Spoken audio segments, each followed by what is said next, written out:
Hello friends, welcome back to Select Civils. हम इस channel पे क्या कर रहे हैं कि बीपीएससी जो 71st बीपीएससी है, 71st, वो कब होने वाली है? 13 सितंबर को। उसके लिए हमारे पास एक महीने से भी कम का टाइम बचा हुआ है। तो हम क्या कर रहे हैं कि पीवाईक्यूज़ के थ्रू हम क्वेश्चंस को भी कर रहे हैं जो प्रीवियस ईयर पूछे हुए हैं। उनके साथ साथ हम क्या कर रहे हैं, कॉन्सेप्ट भी अपना बिल्ड कर रहे हैं, क्योंकि अब हमारे पास एक ही टाइम बचा हुआ है कि हम रिवाइज और रिवाइज करें। अब जिन्होंने रिवाइज नहीं कर रखा है, जिन्होंने रिवाइज मतलब जिन्होंने पढ़ाई नहीं कर रखी है, उनके लिए क्या है कि इनका रिवीजन ही इनकी पढ़ाई है। तो हम क्या कर रहे हैं कि अब हमारे पास किताब पढ़ने का तो टाइम है नहीं। तो मैंने आपको पिछले वीडियो में बताया कि हम सिर्फ और सिर्फ पीवाईक्यूज के थ्रू हम कॉन्सेप्ट बिल्ड करेंगे। एक क्वेश्चन के साथ हम करेंगे कि हम जो 10 क्वेश्चन और आ सकते हैं उनको भी देखें। सिर्फ एक क्वेश्चन के थ्रू हम क्या कर रहे हैं, पूरे पूरे चैप्टर को उससे मेटल का कोई क्वेश्चन पूछा हो तो हम क्या कर रहे हैं कि पूरे पूरे मेटल चैप्टर को उसी एक क्वेश्चन से निपटा दे रहे हैं, खत्म कर दे रहे हैं। ठीक। अब हमारे पास किताब पढ़ने का टाइम नहीं है, एकदम से नहीं। यकीन मानिए, किताब पढ़ने आप मत जाइए। अगर आप किताब पढ़ने जाएंगे तो बिना किताब पढ़े अगर आप 70 नंबर ला रहे होंगे, तो किताब पढ़ लेंगे तो आपका 60 नंबर आने जा रहा है, कम ही होने जा रहा है 10 नंबर आपका। यही कॉन्सेप्ट को, यही अप्रोच को ध्यान में रखते हुए हम क्या कर रहे हैं अपने इस चैनल पर पीवाईक्यूज को के थ्रू हम क्या कर रहे हैं, कॉन्सेप्ट बिल्ड कर रहे हैं। बहुत ही मिनिमम अमाउंट पे हम 749 रुपीज़ के मिनिमम अमाउंट पे साइंस को, ज्योग्राफी को, इकोनॉमिक्स को, करंट अफेयर्स को, बजट को, हिस्ट्री को, ज्योग्राफी को, कंप्लीट जो भी बल्क अमाउंट ऑफ बीपीएससी में क्वेश्चन पूछे जाते हैं, जिनसे जो सफिशियंट है प्रीलिम्स निकालने के लिए, 10 नंबर से सफिशियंट है, मतलब आप कट ऑफ से +10 नंबर स्कोर करेंगे। उन टॉपिक्स को ध्यान में रखते हुए हम क्या कर रहे हैं, कोर्स लॉन्च किया है हमने। आप जाइए, देखिए उस कोर्स को, परचेज करिए। मिनिमम अमाउंट है 749 रुपये, कुछ नहीं है। 10 दिन का आपका मामूली खर्चा, जो इधर उधर का चाय बिस्किट्स जो भी आप चुट्टा कुछ भी आप जो लेते हो, उस अमाउंट में आपको प्रिम्स निकाल करके हम देंगे, गारंटीड है, ये बात जानिए आप। तो इस ऑर्डर में हमने क्या किया था कि लेक्चर नंबर 1, जिसमें कि क्या नाम दे रखा था, एटॉमिक स्ट्रक्चर, उसमें लेक्चर 1 को हमने 2 पार्ट में, पार्ट 1 एंड पार्ट 2 में कंप्लीट किया था। दोनों मिला के कितने क्वेश्चन थे? 26 क्वेश्चन थे। अब हम क्या करने जा रहे हैं, जो सेक्शन नंबर 2 है केमिस्ट्री का, ये क्या है, किसके टॉपिक है? केमिस्ट्री के। ठीक, बायोलॉजी के हमने कर लिया। केमिस्ट्री के हम लेक्चर नंबर 2 को क्या करेंगे, फिर से ये 25, 26, 27, 28 क्वेश्चन है मेरे ख्याल से, इनको क्या करेंगे, 14 क्वेश्चन के 2 पार्ट में देखेंगे। आधा घंटा 35 मिनट के दोनों लेक्चर होंगे। ठीक, तो ये उसी ऑर्डर में, यानी कि पार्ट 2 जो टॉपिक नंबर 2 है उसका लेक्चर नंबर 1 यानी कि पार्ट 1 है। लेक्चर 2 का ये क्या है, पार्ट 1 है। उसी तरीके से अगले वीडियो में हम क्या करेंगे कि इस लेक्चर 2 के पार्ट 2 को हम अपलोड करेंगे। आप देखिए, और पूरा पूरा फिजिकल एंड केमिकल चेंज बहुत इंपॉर्टेंट है, आपका कंप्लीट हो जाएगा। उससे रिलेटेड दाएं बाएं जो भी क्वेश्चन आ सकते हैं सारा इंक्लूड कर रखा है। पीडीएफ चाहिए तो कोर्स में आपको पूरा पीडीएफ मिलेगा, वरना यूट्यूब पे भी पूरा स्क्रीनशॉट आप ले सकते हैं। इतना बढ़िया से आपको कंटेंट क्वालिटी दे रखी है, clean, neat and clean, simple, उस सिंपल वे में कॉन्सेप्ट को प्रेजेंट किया गया है, जिसको आप नहीं भी पढ़ेंगे, स्क्रीनशॉट लेते जाएंगे तो भी आपका कंप्लीट हो जाएगा। ठीक, तो आई होप कि आपको वीडियो एक पॉजिटिव इफेक्ट डालेगी और आपकी तैयारी में कुछ हेल्प करेगी। तो इसी ऑर्डर में हम शुरू करते हैं कि फिजिकल एंड केमिकल चेंज का जो पार्ट 1 वीडियो है। Okay friends, physical and chemical change, ये टॉपिक का नाम है। ठीक, इसी ऑर्डर में हम पहला क्वेश्चन, कितने क्वेश्चन करेंगे आपको बताया, 27 क्वेश्चन करेंगे। ठीक, और उसी से कॉन्सेप्ट बिल्ड करेंगे। Okay, first question is an example of physical change. Topic का नाम भी है फिजिकल एंड केमिकल चेंज। जो पहला क्वेश्चन भी क्या है कि इसमें आप बताइए कि फिजिकल चेंज कौन सा है। ऑप्शन दिया हुआ है, ब्लैकनिंग ऑफ सिल्वरवेयर, जो सिल्वर के बर्तन होते हैं उनका काला हो जाना, बर्निंग ऑफ कैंडल, किसी कैंडल का जलना, making of curd from milk, जो है मिल्क से दही बनना, वो भी चेंज हो रहा है ना, dissolving of sugar in water. कौन सा ऐसा है जो फिजिकल चेंज का एग्जांपल है? तो हम पहले देखते हैं। हम जानते हैं ऑब्वियसली पूरे यूनिवर्स में हर टाइम क्या होता है, change. Change is the law of nature. अब वो चेंज दो टाइप का होता है, एक होता है फिजिकल चेंज और एक होता है केमिकल चेंज। उसी उसी चेंज में हमसे एक पूछा है कि फिजिकल चेंज क्या है। अब फिजिकल चेंज को देखते हैं कि आपके लिए थोड़ा सा नोट डाउन करके रखा हुआ ताकि थोड़ा सा जल्दी हो जाए। इसी में से मैं आपको एक्सप्लेन करूंगा, जल्दी जल्दी हम समझते चलेंगे। फिजिकल चेंज क्या है, यहाँ पर बता रखा है केमिकल चेंज क्या है। चेंज होता रहता है, तो चेंज दो टाइप के हैं, फिजिकल चेंज, केमिकल चेंज। अभी देखेंगे कि दोनों में अंतर कौन सा। और आपसे ये क्वेश्चन पूछता है कि बताइए फिजिकल चेंज है कि केमिकल चेंज है, क्या है ये आपको बताना रहेगा। ठीक, अब फिजिकल चेंज किसको कहते हैं? फिजिकल चेंज उसको कहते हैं जब सब्सटेंस, ऑब्वियसली सब्सटेंस ही चेंज हो रहा है, उसका फॉर्म बदल जाए। जैसे ऐसा बहुत पतला सा दिख रहा है, थोड़ा कंडेंस हो जाए, वो फॉर्म चेंज होगा। स्टेट बदल जाए, स्टेट मतलब सॉलिड लिक्विड गैस है तो सॉलिड है लिक्विड बन जाए, लिक्विड से गैस बन जाए। अपीयरेंस बदल जाए। ठीक, अगर ये 3 चीजें हो रही हैं, फॉर्म बदल जा रहा है, स्टेट बदल जा रहा है, अपीयरेंस बदल जा रहा है, लेकिन उसका केमिकल कंपोजिशन नहीं बदल रहा है। चेंज होने पर जो इनिशियल केमिकल कंपोजिशन था वही क्या है, इनिशियल जो केमिकल कंपोजिशन था, इनिशियल, और वही बाद में है, वही लेटर है, फाइनल है। या फाइनल है या लेटर है, अगर सेम है, केमिकल कंपोजिशन नहीं बदल रहा है, तो वो क्या होगा, फिजिकल चेंज। और अगर केमिकल पोजीशन चेंज हो जा रहा है, यानी कि नया केमिकल सब्सटेंस ही बन जा रहा है, तो वो केमिकल चेंज होगा। यही मेन अंतर है। अगर केमिकल कंपोजिशन नहीं चेंज हो रहा है तो फिजिकल चेंज है, और केमिकल कंपोजिशन चेंज हो रहा है तो वो क्या है, केमिकल चेंज है। उसके अलावा दो और चीजें हैं कि फिजिकल चेंज में फॉर्म बदल जाती है। फॉर्म बदल गई तो इससे नहीं कंफ्यूज हो जाना कि कुछ चेंज हुआ है तो इसका मतलब वो केमिकल चेंज है। नहीं, केमिकल चेंज तब तक नहीं कहा जाएगा जब तक उसमें क्या है, नया केमिकल सब्सटेंस नहीं बदल रहा है। तो अगर हम केमिकल चेंज पहचान लें तो हम पहचान लेंगे किसको, फिजिकल चेंज को। ठीक है, तो फिजिकल चेंज की सबसे बड़ी प्रॉपर्टी क्या है, नया सब्सटेंस नहीं फॉर्म होगा। तो जैसे क्या होता है, जब हम सपोज करते हैं कि वाटर में क्या किया हमने, शुगर को डिजोल्व किया, तो पूरा पूरा शुगर डिजोल्व हो गया, तो क्या कोई नया सब्सटेंस बना? नहीं, वही पानी है, वही चीनी है, कोई नया सब्सटेंस नहीं बना। सॉल्ट जो वाटर में डिजोल्व होता है तो नया कोई सब्सटेंस नहीं बनता। अच्छा, फिजिकल चेंज की एक खास बात यह है कि इरिवर्सिबल है। क्या होता है, पानी में जब सॉल्ट घुला होता है और बहुत वाटर वेपराइज हो जाता है तो क्या बच जाता है, नीचे सॉल्ट, तो पानी अलग हो जाता है, सॉल्ट अलग हो जाता है। तो ये किसका एग्जाम्पल है, physical change. Physical change generally irreversible होते हैं, मतलब उनको अनडन किया जा सकता है। लेकिन केमिकल चेंज, जैसे केमिकल चेंज क्या है कि मान लिया दूध से दही बन गया, लेकिन आप वापस दही से दूध नहीं बना सकते हैं, तो ये किसका एग्जांपल है, केमिकल चेंज का। नया सब्सटेंस ही बन गया है, ठीक, अब जैसे मोमबत्ती जल रही है, वो कुछ वैक्स तो नीचे इकट्ठा होगा, लेकिन सारा वैक्स नहीं, कुछ कुछ फॉर्म ऑफ वैक्स क्या हो गया, वो कार्बन के फॉर्म में, सूट के फॉर्म में उड़ के चला गया। अब उसको वापस हम नॉर्मल प्रोसेसेस से हम रिवर्स नहीं कर सकते हैं। तो केमिकल चेंज का एक फंडामेंटल प्रॉपर्टी है कि वो जनरली इरिवर्सिबल होते हैं, जनरली जनरली या यूजुअली इरिवर्सिबल होते हैं, और फिजिकल चेंज जो होते हैं वो जनरली या यूजुअली क्या होते हैं, रिवर्सिबल होते हैं। ठीक है, एक एग्जांपल बहुत बढ़िया, बहुत साधारण सा एग्जांपल लगता है, जैसे पन्ना आपने फाड़ दिया तो फिजिकल चेंज है, कोई केमिकल चेंज तो नहीं हुआ ना, दो पन्ने बने लेकिन दोनों का केमिकल कंपोजिशन अभी भी सेम है, तो फिजिकल चेंज है। एक कुछ एग्जांपल दे रखे हैं, जैसे melting of ice, ice melt करके क्या बदल गया, वाटर, लेकिन पहले भी वो H2O ही था, आइस के फॉर्म में भी किसमें था, H2O था, और लिक्विड फॉर्म में भी अभी भी किसमें है, H2 है, लेकिन उसको गर्म कर दें तो वेपर बन जाएगा, तो क्या कोई नया सब्सटेंस बन गया, नहीं, अभी भी वो क्या है, H2 है, केमिकल कंपोजिशन अभी भी उसका क्या है, H2O है। ठीक, और गैस को वापस हम लिक्विड में कन्वर्ट कर सकते हैं, और लिक्विड को वापस हम किस में कन्वर्ट कर सकते हैं, सॉलिड में। टेम्परेचर देंगे अगर हम आइस को तो क्या होता जाएगा, लिक्विड, और टेम्परेचर दिया तो क्या हो जाएगा, गैस, टेम्परेचर निकाला गैस में से तो क्या हो जाएगा, लिक्विड, और निकाल लिया टेम्परेचर तो क्या हो जाएगा, सॉलिड। तो हम देख रहे हैं कि फिजिकल चेंज में क्या हो रहा है, अनडन किए जा सकते हैं, लेकिन यहाँ नहीं हो सकता। रस्टिंग ऑफ आयरन, अब रस्टिंग ऑफ आयरन एक क्लासिक एग्जाम्पल है किसका, केमिकल चेंज का, क्योंकि नया सब्सटेंस ही बन जाता है, आयरन होता है और वाटर से रिएक्ट करता है, मॉइस्चर से रिएक्ट करता है, तो वो एक नया सब्सटेंस बना लेता है, FeOH3, ये नया केमिकल सब्सटेंस बन गया, ये रस्ट के फॉर्म में जमा हो जाता है। पर अब देखिए, नॉर्मल प्रोसेस से इसको रिवर्स नहीं किया जा सकता, लेकिन बहुत सारे जो है कुछ एक आध प्रोसेस यूज करके हम एक हद तक जो है रस्टिंग को रिवर्स कर सकते हैं। तो इसीलिए यूजुअली कहा गया है, यूजुअली रिवर्सिबल है और not always. Burning of would, would burning, अब बर्निंग ऑफ वुड में आपको लग रहा होगा कि वुड जला दिया तो नया सब्सटेंस तो नहीं बना, नहीं, एक्चुअली नए सब्सटेंस बन गए, कार्बन डाइऑक्साइड बन गया, सल्फर का इमिशन हुआ। कंबस्शन, ध्यान देना, कंबस्शन जो होता है वो एक केमिकल रिएक्शन है, दिखने में लगता है फिजिकल है कि कैंडल जल रही है तो एक फिजिकल प्रोसेस हो रहा है, नहीं, कैंडल तभी जलेगी जब एटमॉस्फेयर में या सराउंडिंग में ऑक्सीजन होगी, और ऑक्सीजन जो है कैंडल में जो हाइड्रोकार्बन है उससे रिएक्ट करके हीट प्रोड्यूस कर रही है, तो इस प्रोसेस को क्या बोलते हैं, कंबस्शन बोलते हैं। जो जितना बढ़िया से, जो सब्सटेंस जितना बढ़िया से कंबस्शन करेगा उसको कंबस्टिबल सब्सटेंस बोलते हैं, जो नहीं बढ़िया से कंबस्शन करते हैं उनको इनकंबस्टिबल सब्सटेंस बोलते हैं। कुछ सब्सटेंस ऐसे होते हैं जो बहुत बढ़िया, हद से ज्यादा बढ़िया कंबस्शन होते हैं, तो वैसे सब्सटेंस को फ्यूल बोल देते हैं, जैसे डीजल, पेट्रोल, ये बहुत बढ़िया कंबशन करते हैं, तो उनको क्या बोल देते हैं, फ्यूल। और एक सफिशिएंट अमाउंट ऑफ क्या क्या रिलीज करते हैं कंबशन के बाद, वो क्या रिलीज करते हैं, एनर्जी रिलीज कर सकते हैं। तो ऐसे कंबस्टिबल सब्सटेंसेस जो sufficient amount of energy release करते हैं और जिनको जलाना आसान है, जिनका इग्निशन टेम्परेचर, एक चीज होता है इग्निशन टेम्परेचर, वो मिनिमम टेम्परेचर जिसको ऑब्टेन करना ही होगा, उस तभी जा करके वो सब्सटेंस क्या करेगा, कंबस्ट करेगा। जैसे डीजल को या पेट्रोल या केरोसिन को या एलपीजी को, एलपीजी देखिए हाईली कंबस्टिबल होता है, हल्का सा लाइटर की चिंगारी लगती है वो जल जाता है, लेकिन लकड़ी जो है वो भी फ्यूल के तौर पे यूज होता है, लेकिन उसका इग्निशन टेम्परेचर क्या होता है, हाई होता है, थोड़ी देर गर्म करेंगे, ऐसा नहीं लकड़ी में तुरंत आग पकड़ लेगा। फ्यूल दोनों है, लेकिन अच्छा फ्यूल वो माना जाता है जिसका इग्निशन टेम्परेचर क्या हो, लो हो, जिसको आसानी से जलाया जा सके, और एनर्जी जो है, एनर्जी कॉन्टेंट है, एलपीजी में बहुत हाई एनर्जी कॉन्टेंट होता है। तो ये गुड फ्यूल्स की कुछ डिफिनेशन है। अब देखिए, इसी सब टॉपिक, इसी जब फिजिकल चेंज के थ्रू हम फ्यूल को पढ़ लिया, अलग से नहीं पढ़ रहे हैं, तो यही हमारा प्रोसेस है कि क्वेश्चन को डील देखते हुए हम कॉन्सेप्ट भी दाएं बाएं और सेंटर के कॉन्सेप्ट को डील करते हुए चल रहे हैं। तो ये केमिकल चेंज हो गया। कुकिंग फूड, फूड का कुकिंग, जब फूड कुक करते हैं तो उसमें केमिकल चेंज हो जाता है, तो कुकिंग फूड भी किसका एग्जाम्पल है, केमिकल चेंज का। तो क्वेश्चन क्या पूछ रखा था, which of the following is the physical change. तो dissolving of sugar in water, कोई नया सब्सटेंस नहीं बना और वापस से हम शुगर को ऑब्टेन कर सकते हैं, तो क्या हो जाएगा, physical change. Blackening of silverware, जो सिल्वर का जो काला पड़ जाता है, सिल्वर के बर्तन, सिल्वर के जो गहने होते हैं कभी कभी काले पड़ जाते हैं, वो क्यों पड़ जाते हैं, क्योंकि जो एटमॉस्फेयर में सल्फर होता है उससे रिएक्ट करके वो सिल्वर सल्फाइड बना लेते हैं। तो सिल्वर सल्फाइड और सिल्वर अंतर है ना, पहले सिल्वर था फिर बाद में क्या बदल गया, सिल्वर सल्फाइड में बदल गया, तो यानी कि नया केमिकल सब्सटेंस बन गया, तो इसीलिए वो blackening of silver is an example of what, is an example of chemical change. Okay, burning of candle, आपको बताया कि burning of candle is combustion and combustion is a chemical process, तो chemical change हो गया। Milking of curd, दही और दूध का जो केमिकल कंपोजिशन होता है अलग अलग होता है, तो इसीलिए वो किसका एग्जांपल है, केमिकल चेंज का। ठीक, नेक्स्ट क्वेश्चन पे चलते हैं, कुछ और एग्जांपल देख लेते हैं, ठीक है, ये नोट करा रखा है। फिजिकल चेंज के कुछ एग्जांपल देख लेते हैं, जैसे वाटर आइस, ये तो बताया है, आइस का वाटर, जब वाटर आइस बनता है तो उसको बोलते हैं फ्रीजिंग, जब आइस से वाटर बनता है तो मेल्टिंग बोलते हैं, वाटर से स्टीम या भाप बनती है तो बॉइलिंग बोलते हैं। शेप साइज में चेंज होना, जैसे सब्जी को आपने काट दिया, आलू है गोल सा शेप था उसको काट दिया, लेकिन अभी भी है वो क्या है, आलू, लेकिन पका देंगे तो उसका स्टार्च, कार्बोहाइड्रेट का ओवरऑल कंपोजिशन क्या हो जाएगा, बदल जाएगा, दिखने में तो आलू ही लगता है लेकिन chemical composition, internal chemical composition बदल जाता है, लेकिन काटने पर नहीं बदलता है, अभी भी वो जो कंपोजिशन था अभी भी वही है। शार्पनिंग ऑफ पेंसिल, अभी भी वो पेंसिल ही है। Stretching of rubber band, rubber band stretch किया तो रबर है, ऐसा तो नहीं कि केमिकल कंपोजिशन चेंज हो गया। तो मैं क्या बता रहा हूँ कि फिजिकल चेंजेस के जो टाइप्स हैं, सबसे पहला टाइप आपको होता है चेंज ऑफ स्टेट का, अगला टाइप बताया आपको चेंज इन शेप और साइज, फिर अगला बता रहा है डिसॉल्विंग, जब सॉल्ट वाटर, जो सॉल्ट इन वाटर में जो डिसॉल्व होता है वो भी किसका एग्जांपल है, फिजिकल चेंज का। शुगर इन टी, ये भी फिजिकल चेंज का एग्जांपल है। मिक्सिंग, मिक्सिंग लेकिन विदाउट रिएक्शन, जब रिएक्शन नहीं हो रही तो मिक्सिंग के केसेस में क्या होता है, फिजिकल चेंज होता है। जैसे आयरन फिलिंग्स में हम सैंड मिला दे, बालू के कण, तो वो क्या है, फिजिकल चेंज हुआ, सिर्फ कोई भी नया केमिकल सब्सटेंस नहीं बना। ऑयल एंड वाटर, अब पानी में ऑयल मिला दीजिए तो वो क्या है, फिजिकल चेंज है, क्यों, क्योंकि एक तो कोई नया सब्सटेंस नहीं बना, दूसरा हम फिर से ऑयल को कई कुछ सारे मेथड से निकाल सकते हैं। केमिकल चेंज के एग्जांपल क्या है? कंबस्शन है, जैसे कि कंबस्शन में क्या एग्जांपल है? बर्निंग ऑफ कोल और एलपीजी।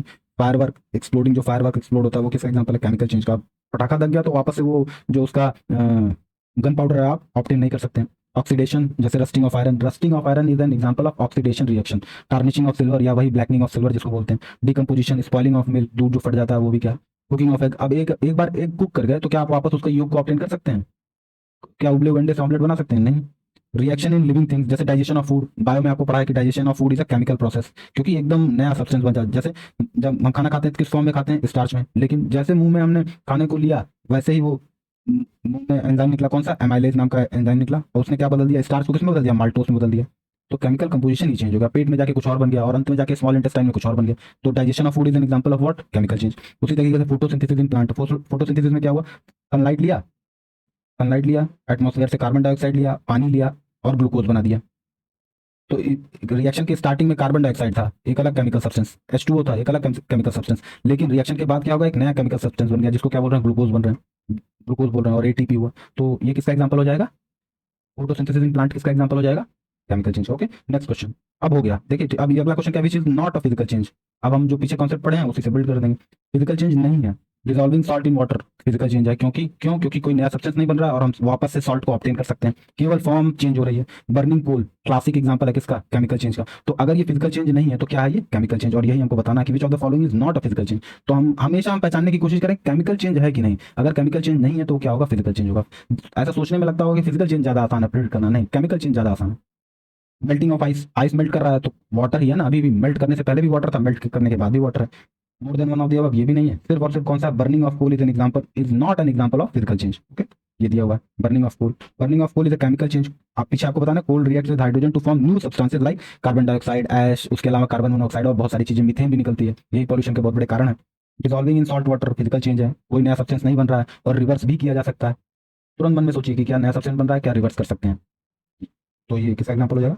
फिजिकल चेंज का। Melting of ice physical change है, केवल क्या चेंज हो रहा है? स्टेट चेंज हो रहा है, कंपोजिशन चेंज नहीं हो रहा। What is the law which under the same condition of temperature and pressure equal volumes, वो कौन सा लॉ है? फिर से पढ़ते हैं। What is the law in which under the same conditions of temperature and pressure equal volumes of all gases contains equal number of molecules. पहले समझते हैं क्या कह रहा है। उस लॉ का नाम बताइए जो ये कहता है कि अगर टेम्परेचर और प्रेशर ना बदला जाए, T और P को कांस्टेंट रखा जाए, तो एक ही इक्वल वॉल्यूम में, सपोज करते हैं 1 लीटर के 2 बॉक्सेस लेते हैं, 1 लीटर के 2 कंटेनर लेते हैं और टेम्परेचर और प्रेशर दोनों में सेम रखते हैं, तो कौन सा लॉ ये कहता है कि दोनों में सेम नंबर ऑफ, कोई भी आप सब्सटेंस लीजिए उसके सेम नंबर ऑफ मॉलिक्यूल आएंगे। जैसे 1 लीटर में आप सपोज करते हैं हाइड्रोजन, 1 लीटर आप हाइड्रोजन लेते हैं। गैस को हमेशा लीटर में मेजर किया जाता है, समझ रहे हैं? गैस को किस में मेजर किया जाता है? लीटर में। और लिक्विड को भी किस में मेजर किया जाता है? लीटर में। क्यों? क्योंकि दोनों क्या है? फ्लूइड है। लिक्विड और गैस दोनों को मिला के हम क्या कहते हैं? फ्लूइड कहते हैं। जो फ्लो कर सके उसको क्या कहते हैं? फ्लूइड कहते हैं। Liquid and gases are fluid. इसकी स्टडी हम फ्लूइड मैकेनिक्स में करते हैं। तो लिक्विड को भी मेजर हम करते हैं लीटर में और गैस को भी करते हैं लीटर में। ठीक, हम किलोग्राम में भी कन्वर्ट कर सकते हैं, लेकिन प्राइम जो मेन यूनिट है उसका लीटर है। तो सपोज करते हैं 1 लीटर हाइड्रोजन लेते हैं और 1 लीटर हम नाइट्रोजन लेते हैं, लेकिन ऐसा लेते हैं कि वॉल्यूम सेम रहे। वॉल्यूम सेम है, 1 लीटर है, 1 लीटर है। लीटर किसी चीज यूनिट है? लीटर वेट मास की यूनिट नहीं है, litre is a unit of volume.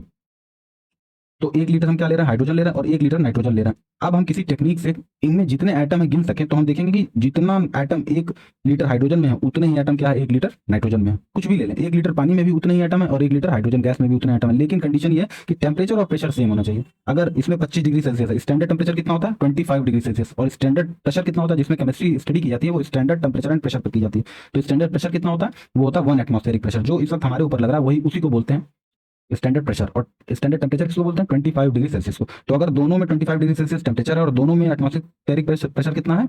1 ATM का है।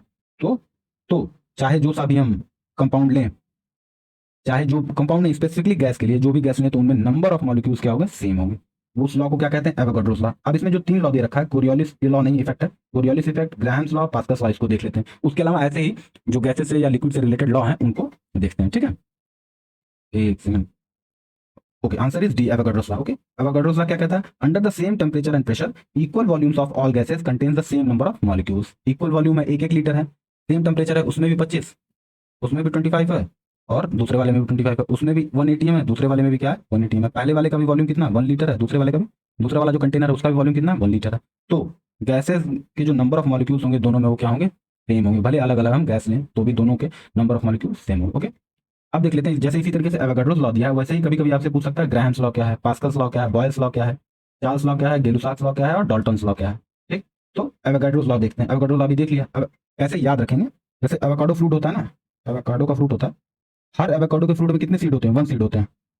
कोई भी एवोकाडो फ्रूट लेंगे तो 1 सीड होंगे। तो इससे आप समझ सकते हैं, ऑप्शन दिया होगा तो आप सोच सकते हैं कि एवोकाडो के फ्रूट में 1 सीड होता है, तो सारे गैसेज में सेम कंडीशंस पे क्या होंगे, सेम मॉलिक्यूल्स होंगे। इस तरीके से सोच सकते हैं कि एवोकाडो के सीड में 1 सीड है तो सब में क्या हो जाएगा, सेम मॉलिक्यूल्स हो जाएंगे। उसी तरीके से ग्राहम्स लॉ है। ग्राहम्स लॉ क्या कहता है, रेट ऑफ डिफ्यूजन या effusion of a gas. Graham's law gas के लिए अप्लाई होता है, एवोगाड्रो लॉ किसके लिए अप्लाई होता है, गैस के लिए अप्लाई होता है। ग्राहम्स लॉ देखते हैं, रेट ऑफ डिफ्यूजन या effusion of a gas is inversely proportional to square root of its molar mass. ये कह रहा है कि कोई गैस उतनी तेजी से लीक करेगी जितनी वो हल्की होगी, मतलब भारी गैस धीरे लीक करेगी और हल्की गैस क्या होगी, जल्दी लीक करेगी। इसीलिए दिखा रहा है हाइड्रोजन जो है हल्की होती है ऑक्सीजन से तो जल्दी लीक कर जाएगी, और ऑक्सीजन भारी होती है तो लीक करने में टाइम लगेगा। यानी लीक करने का मतलब है डिफ्यूज होना। डिफ्यूज होने का मतलब क्या कि सपोज करते हैं, मान लिया आपने कमरे के कोने में आपने हाइड्रोजन रिलीज की तो दूसरे कोने में पहले हाइड्रोजन पहुंच जाएगी, और उसी वक्त आपने ऑक्सीजन रिलीज की तो वो थोड़ा टाइम लैग लेकर पहुंचेगी। तो डिफ्यूज होने में जो भारी गैस है वो ज्यादा टाइम लेती है। तो ग्राहम्स लॉ आप ऐसे याद कर सकते हैं।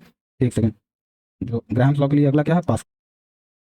एक सेकंड, हम क्या कर रहे थे, ठीक है, पास्कल्स लॉ देख रहे थे, ग्राहम्स लॉ देख रहे थे। ग्राहम्स लॉ क्या कह रहा है कि diffusion and diffusion of a gas is depend on is proportional to what, square root of its molar mass. यानी कि सिंपल सा ये समझ लेना कि भारी गैस है वो देर में डिफ्यूज होगी, हल्की गैस होगी वो जल्दी डिफ्यूज हो जाएगी। ठीक, जैसे ग्राहम्स लॉ, जी से गैस है, जैसे आप कैसे समझ सकते हैं, जैसे ग्राहम को आप ग्रहण से समझ सकते हैं। ग्रहण ग्रहण लगता है तो लोग डर जाते हैं, भागने लगते हैं। तो जो भारी होगा वो देर में भगेगा, ऐसे याद कर सकते हैं, और जो हल्का है वो थोड़ा जल्दी भगेगा। ठीक है, ग्रहण ग्राहम ऐसे निमोनिक्स है, सिली निमोनिक्स है, आपको ऐसे याद करना पड़ेगा। आप वैसे याद कर सकते हैं तो और बढ़िया, लेकिन निमोनिक्स एग्जाम में प्रेशर रहता है, नहीं याद रहता। तो ग्राहम्स लॉ ग्रहण है, ग्रहण ग्रहण समझ रहे हैं ना, ग्रहण। अब ग्रहण लगा तो लोग भगना शुरू हुए, जो भारी थे वो धीरे भग रहे हैं और जो तेज थे, जो गैसें भारी थी वो धीरे भग रही हैं और जो तेज थी वो जल्दी भग रही हैं। अब ऑप्शन में दिया होगा तो दिमाग लगा के आप कर सकते हैं। उसी तरीके से क्या है, पास्कल्स लॉ। पास्कल्स लॉ क्या कहता है, अब पास्कल देखते हैं कि क्या है।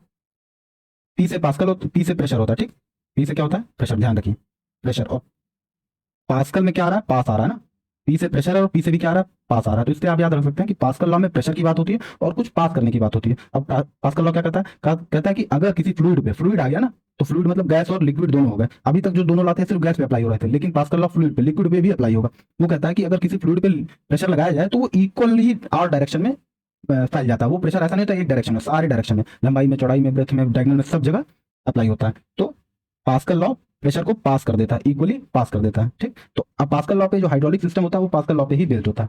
ठीक, अगला क्या है, बॉयल्स लॉ। ये क्या कहता है, एट अ कांस्टेंट टेम्परेचर, अब यहाँ देखना, कुछ ध्यान रखना, एट अ कांस्टेंट टेम्परेचर, अगर टेम्परेचर कांस्टेंट है तो pressure is inversely proportional to volume. अगर टेम्परेचर को ना बद छेड़ा जाए तो प्रेशर जो होगा वो इनवर्सली प्रोपोर्शनल टू वॉल्यूम होगा। यानी कि एक वॉल्यूम है 1 लीटर का, ठीक, और एक वॉल्यूम है 2 लीटर का। ठीक, अगर इसका टेम्परेचर 25 डिग्री सेल्सियस और इसका भी टेम्परेचर क्या है 25 डिग्री सेल्सियस है, और इसको बंद कर दिया जाए, इसको भी बंद कर दिया जाए, तो जिसका वॉल्यूम कम होगा उसमें प्रेशर ज्यादा होगा। समझ रहे हैं ना, जिसका वॉल्यूम कम होगा उसमें प्रेशर ज्यादा होगा। अगर छोटे बलून में ज्यादा हवा भर देंगे तो क्या हो जाएगा, प्रेशर बहुत ज्यादा हो जाएगा। छोटा बलून का वॉल्यूम ज्यादा है तो उसमें प्रेशर क्या होगा, ज्यादा होगा। बड़े बलून में ऐसे सोच सकते हैं, ये लॉजिकल थिंकिंग है। इसी सबको देख के वो लॉ बनाया, ऐसे हवा में नहीं है। बड़े बलून में क्या होगा, सेम अमाउंट ऑफ एयर भरते हैं तो वो उतना प्रेशर नहीं जनरेट करेगा। अब बॉयल्स लॉ कैसे याद करेंगे, Boyle's law, Boyle presses the volume. Boyle नाम की एक प्रेस है जो प्रेस करती है किसको, वॉल्यूम को। तो अब आप ट्रिक कर सकते हैं कि प्रेस करेंगे तो वॉल्यूम छोटा हो जाएगा। ठीक, अगला क्या है, चार्ल्स लॉ। तो आप समझ सकते हैं कि क्या है ये चार्ल्स लॉ, अभी पहले पढ़ लेते हैं फिर निमोनिक पता। At constant pressure volume is directly proportional to temperature. अगर पीछे में क्या था कि टेम्परेचर कांस्टेंट था, इस बार क्या था, प्रेशर कांस्टेंट है। वो ये कहता है कि volume is directly proportional to temperature. Volume is directly proportional to temperature. जितना ज्यादा वॉल्यूम होगा उतना ज्यादा क्या होगा, टेम्परेचर होगा कांस्टेंट प्रेशर पर। ठीक, कैसे, मान लिया 1 लीटर का हमने कोई बॉक्स लिया और इधर क्या लिया, 2 लीटर का लिया। ठीक, अब इसमें क्या रखा, सेम में कांस्टेंट प्रेशर रखा, सेम में क्या रखा, कांस्टेंट प्रेशर रखा। तो किसमें टेम्परेचर ज्यादा होगा, जिसमें वॉल्यूम ज्यादा होगा। जिसमें वॉल्यूम ज्यादा होगा उसमें टेम्परेचर ज्यादा होगा। आप कैसे याद रख सकते हैं इसको, चार्ली कोई लड़का है जो बहुत लंबा है तो Charlie is a very tall, Charlie is a very tall guy. तो वी से क्या आ रहा है, वॉल्यूम, वी से वॉल्यूम, टी से टेम्परेचर। तो वॉल्यूम और टेम्परेचर का कोई रिलेशन है। अब अगला क्या, गै-लुसाक्स लॉ। ये क्या कहता है कि at constant volume pressure is directly proportional to temperature. अगर वॉल्यूम कांस्टेंट है, यानी दोनों बार वॉल्यूम कांस्टेंट है, 1-1 लीटर है, दोनों बार क्या है, 1-1 लीटर है, तो pressure is directly proportional to temperature. तो उस डब्बे में ज्यादा प्रेशर होगा जिसमें टेम्परेचर ज्यादा होगा। समझ रहे हैं ना, उस डब्बे में प्रेशर ज्यादा होगा जिसमें टेम्परेचर ज्यादा होगा। सोच के देखिए कि जब टेम्परेचर देंगे, आप अभी पढ़ेंगे हम कि जब टेम्परेचर देंगे तो गैस के मॉलिक्यूल्स क्या होते हैं, बहुत तेजी से मूव करते हैं। जब जितना ज्यादा टेम्परेचर देंगे उतना हाई फ्रीक्वेंसी पे, हाई वेलोसिटी पे मूव करेंगे, और जितना ज्यादा मूव करेंगे वो दीवारों पे उतना ज्यादा प्रेशर लगाएंगे। तो अगर वॉल्यूम कांस्टेंट है, यानी डब्बे को बड़ा छोटा नहीं होने दे रहे हैं हम, तो अगर टेम्परेचर बढ़ाया जाए तो प्रेशर भी क्या होगा, बढ़ेगा। क्यों, क्योंकि टेम्परेचर बढ़ाएंगे तो जो एटम है गैस के वो तेजी से वाइब्रेट करेंगे, और वाइब्रेट करेंगे तो वो मोमेंटम जनरेट करेंगे जिसपे उस पर फोर्स लगेगा। फोर्स से क्या जनरेट होगा, प्रेशर। समझ रहे हैं ना, तो टेम्परेचर ज्यादा है तो प्रेशर ज्यादा होगा। अब गे लुसाक्स लॉ क्या होता है, जैसे गे पीपुल होते हैं ना, गे गे पीपुल आर ट्रेंडी, अब ट्रेंड कर रहे हैं ना इसमें, तो जानते ही हैं दुनिया बदल रही है, तो गे पीपुल आर ट्रेंडी, तो पीपुल आ रहा है और ट्रेंडी आ रहा है, तो पी और टी, तो समझ गए हम प्रेशर और टेम्परेचर का कोई रिलेशन है। डाल्टन लॉ क्या कहता है, डाल्टन लॉ क्या कहता है कि total pressure of a gas mixture is equal to the sum of partial pressure of individual gases. Suppose करते हैं एक बॉक्स में 10 तरीके की गैस भरी है और एक गैस का प्रेशर P1 है, एक का P2 है, ऐसे एंड ऑन P10 है, तो जो टोटल कंटेनर में जो प्रेशर होगा वो P1 plus P2 plus and on को जोड़ देंगे, ठीक, तो क्या हो जाएगा, वो डाल्टन लॉ हो जाएगा। टोटल प्रेशर क्या हो जाएगा, 10 गैस के प्रेशर के बराबर होगा। अब डाल्टन लॉ कैसे याद रखेंगे, डाल्टन में टन आता है ना, टन, टन बहुत हैवी होता है तो प्रेशर लगाता है, तो हम इससे रिलेट कर लेंगे कि प्रेशर की कोई बात हो रही है और ऑप्शन से टिक कर लेंगे। ओके, अगला क्या है, व्हाट इज कंडेंसेशन। कंडेंसेशन क्या होता है, कंडेंसेशन ऑब्वियसली जब लिक्विड, जब गैस, सॉरी, जब गैस किस में कन्वर्ट हो जाती है, लिक्विड में। इसी इसी प्रोसेस से क्या होता है, बारिश होता है ना, कंडेंसेशन से। तो क्या कर रहा है, the change of gas into liquid, the change of solid into liquid, the change of vapour into liquid and the change of heat energy into cooling energy. तो आपको क्या बताया, जब गैस या वेपर, जब वाटर वेपर होती है वो किस में कन्वर्ट हो जाती है, लिक्विड में, तो क्या होता है, कंडेंसेशन होता है। ठीक, थोड़ा सा देख लेते हैं कि क्या चीज़ है। देखिए, जो ऑर्डिनरी मैटर होता है 3 फॉर्म में एग्जिस्ट करता है, 3 फॉर्म्स ऑफ मैटर, वैसे तो 5 होते हैं, 3 स्टेजेस ऑफ या फॉर्म्स ऑफ मैटर होते हैं, 3 states of, actually better term is states, 3 states of matter. वो कौन कौन से हैं, सॉलिड, लिक्विड और गैस। अब सॉलिड लिक्विड गैस होते हैं एक ही मैटर के, यानी कि 3 फॉर्म में एग्जिस्ट कर सकता है, सॉलिड में भी, लिक्विड में भी, गैस में भी। तो कभी वो सॉलिड से लिक्विड में कन्वर्ट हो जाएगा, कभी लिक्विड से गैस में कन्वर्ट हो जाएगा। तो जब वो गैस से किस में कन्वर्ट होता है, लिक्विड में, जब गैस से किस में कन्वर्ट होता है, लिक्विड में, तो उस प्रोसेस को क्या बोलते हैं, कंडेंसेशन। उस प्रोसेस को क्या बोलते हैं, कंडेंसेशन। ठीक, अब यही आंसर दिया हुआ सी। ठीक, the change of vapour into liquid is condensation, the change of vapour into liquid is condensation. Condensation is when gas और vapour cools down turns into liquid. जब ठंडी होती है क्या होता है, भाप उड़ते उड़ते ऊपर पहुंची, ठीक, नीचे गर्म थी, ऊपर उड़ते उड़ते पहुंची, जैसे जैसे हम ऊपर जाते हैं टेम्परेचर कम होता जाता है ना, तो वहां कम टेम्परेचर मिला तो कंडेंस होकर के किस में बदल गई, लिक्विड। लिक्विड के फॉर्म में जब इतनी ज्यादा भारी हो गई एक बूंद, तो बारिश के फॉर्म में नीचे गिर जाती है, यही दिया हुआ।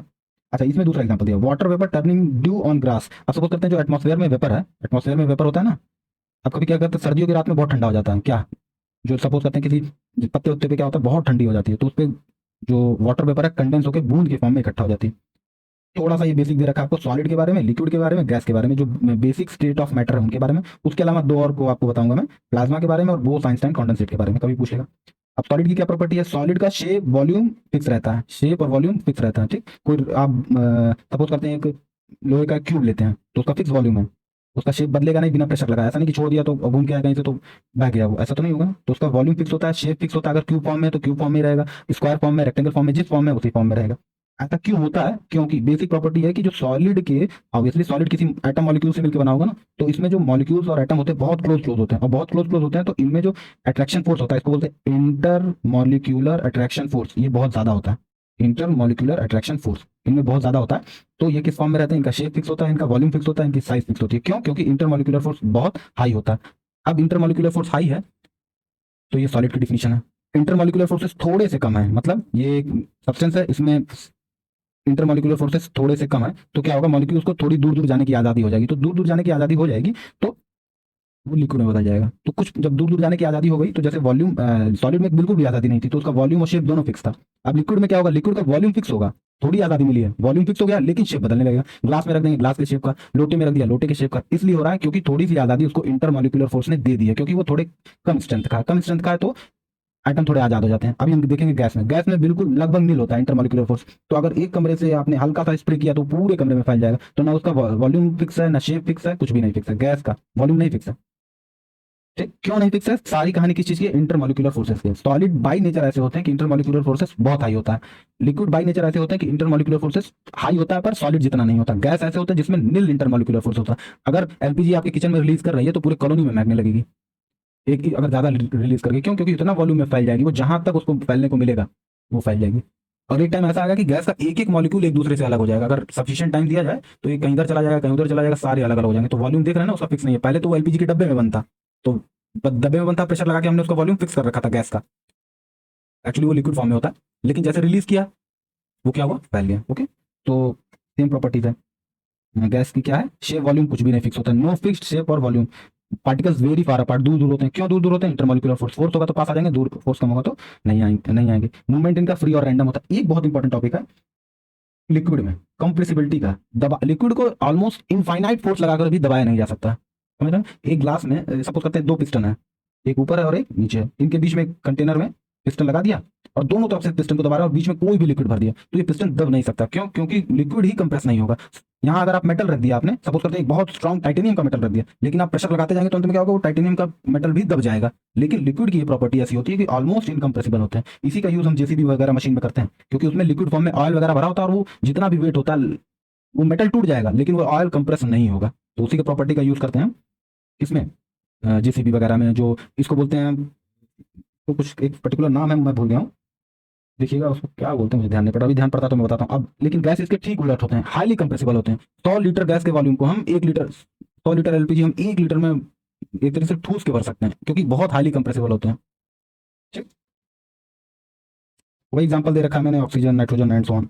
प्लाज्मा क्या है? प्लाज्मा क्या है?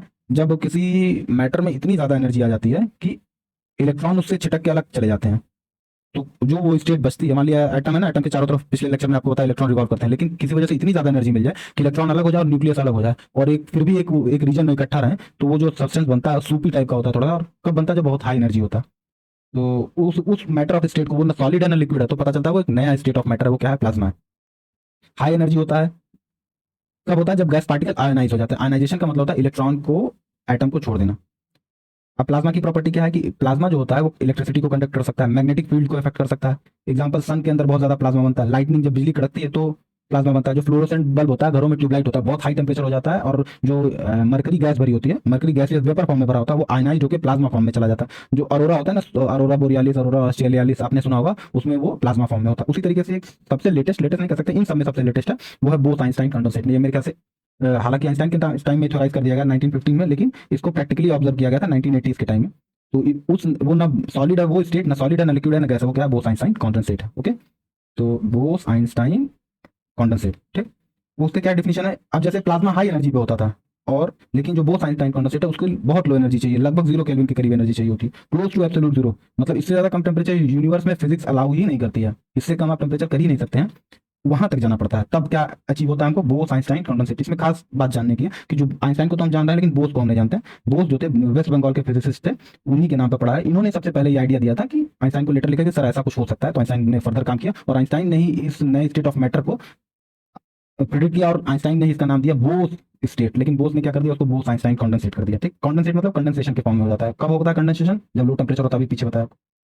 ठीक, इसकी प्रॉपर्टीज देख लेते हैं, हालांकि पूछेगा नहीं लेकिन देख लेते हैं। इसमें लगभग कोई पार्टिकल मूवमेंट नहीं होता है, क्वांटम इफेक्ट दिखने लगते हैं, नॉर्मल फिजिक्स से डील नहीं होती है। ये केवल और केवल लैब में, नेचर में नहीं पाए जाते हैं, केवल और केवल लैब में प्रोड्यूस किए जा सकते हैं रुबिडियम नाम के एटम्स के थ्रू। ठीक, हालांकि अभी लेटेस्ट रिसर्च में और भी एटम से प्रोड्यूस हो सके, लेकिन अभी रुबिडियम है मेनली। ठीक, matter exist in 3 main state. देखिए, आप करंट अफेयर में साइंस में बहुत सारी न्यूज सुनने को मिलती है कि पता चला ये कर लिया वो कर लिया, लेकिन जब तक एक तरीके से सारे साइंटिस्ट वगैरह एक ही मत पे अग्री ना हो जाए, बहुत जो स्क्रूटनी बहुत हाई लेवल पर होती है साइंस में। तो ऐसा नहीं कि हवा में कह दिया हाँ हो गया, पेपर में छप गया, नहीं, स्क्रूटनी होती है। तो अभी हम केवल ये जानते हैं कि रुबिडियम एटम से ही क्या बनाया जा सकता है? बोस आइंस्टाइन कॉन्डेंसेट का मैटर ऑफ स्टेट बनाया जा सकता है।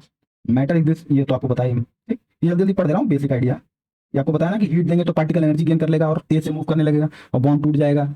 ठीक, समझ रहे हैं ना? तो इसी तरीके से सॉलिड किसमें बदल जाएगा? लिक्विड में। अब बर्फ में थोड़ा सा एनर्जी दिया तो क्या हो जाएगा? वो लिक्विड में बदल जाएगा। लेकिन लोहे को क्या करना पड़ेगा? आपको बहुत 1-2 हजार डिग्री सेल्सियस तक गर्म करना पड़ेगा, तब लोहा पिघलना शुरू होगा।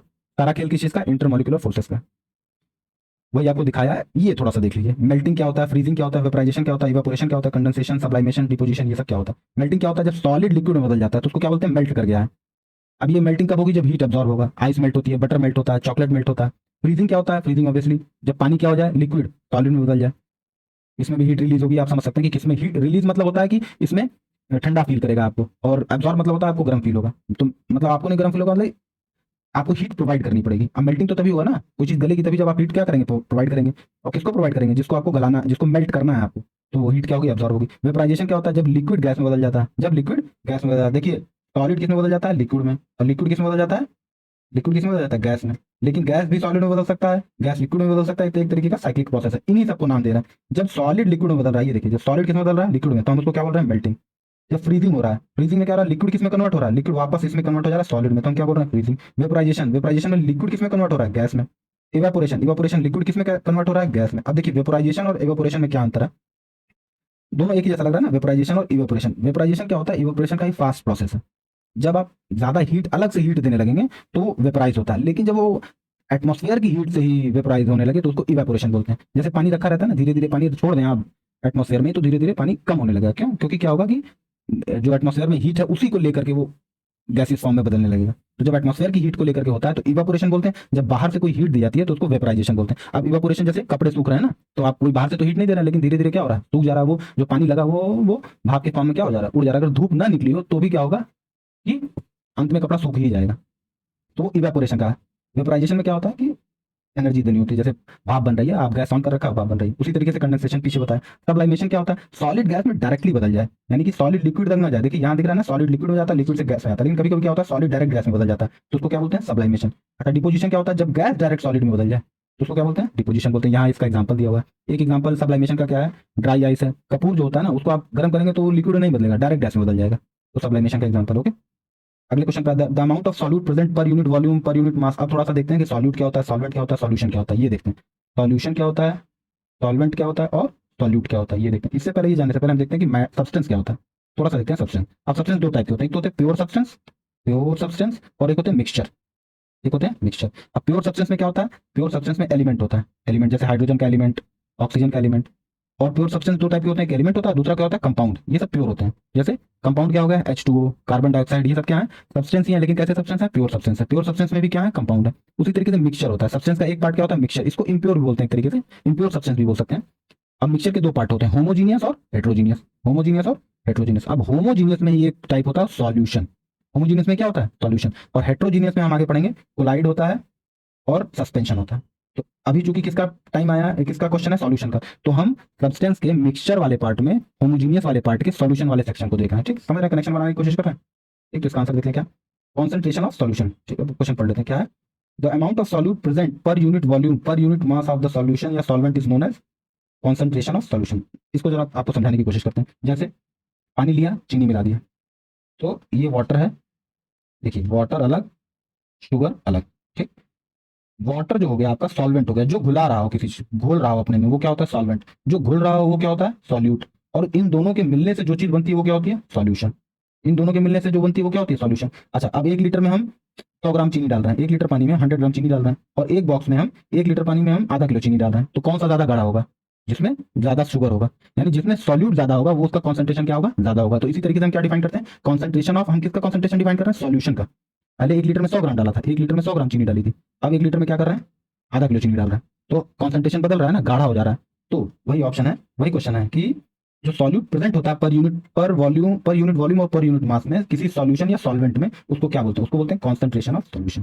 सॉल्वेंट क्या होता है, सॉल्वेंट क्या है, वाटर। हमेशा ऐसे सोचिए, वाटर, पानी और चीनी का सोचिए। पानी सॉल्वेंट है जो घोल रहा है अपने में, और चीनी सॉल्यूट है जो घुल रहा है, और उन दोनों से मिलकर जो बन रहा है वो बन रहा है सॉल्यूशन। हिंदी में सॉल्यूशन को जो भी बोलते हो, यही एग्जाम्पल दे रखा है। ठीक, सॉल्यूशन सेम वही है। सॉल्यूशन हमेशा होमोजीनियस होता है, सॉल्यूशन हमेशा क्या होता है, होमोजीनियस होता है। अब बताना आपको पीछे कि सब्सटेंस के दो पार्ट होते हैं, प्योर सब्सटेंस, मिक्सचर। मिक्सचर में दो पार्ट, होमोजीनियस और हेट्रोजीनियस। होमोजीनियस का एक पार्ट होता है सॉल्यूशन, हेट्रोजीनियस का एक पार्ट, दो पार्ट होते हैं, कोलाइड और सस्पेंशन। अभी हम क्या देख रहे हैं, मिक्सचर के, होमोजीनियस मिक्सचर का पार्ट देख रहे हैं। होमोजीनियस मिक्सचर क्या होता है, सॉल्यूशन होता है। ठीक, तो यहाँ जो आपको बताया वही से दे रखा है। ठीक है, कॉन्सेंट्रेशन वही बताया।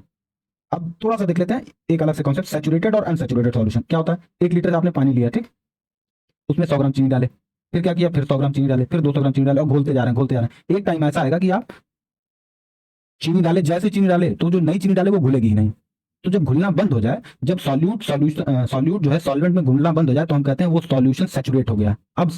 अब नहीं होगा उसमें। जैसे क्या होता है, कभी कभी बहुत ज्यादा उमस होती है, तो उमस होती है तो कपड़े देर से सूखते हैं। क्यों, क्योंकि जो एटमॉस्फेयर है वो सैचुरेट हो गया। अब और जो कपड़े में जो भाप बन के, कपड़े से जो पानी भाप बन के उड़ रहा है एटमॉस्फेयर, और उसको एब्जॉर्ब नहीं करेगा, तो कपड़ा क्या रहेगा, गीला ही रहेगा। समझ रहे हैं ना, तो उसको बोलते हैं सैचुरेटेड। अब घुलना बंद हो जाए तो उसको सैचुरेटेड बोलते हैं, और अभी घुलना चालू है तो अनसैचुरेटेड बोलते हैं। अभी तृप्त नहीं हुआ, तृप्त संतृप्त समझ सकते हैं।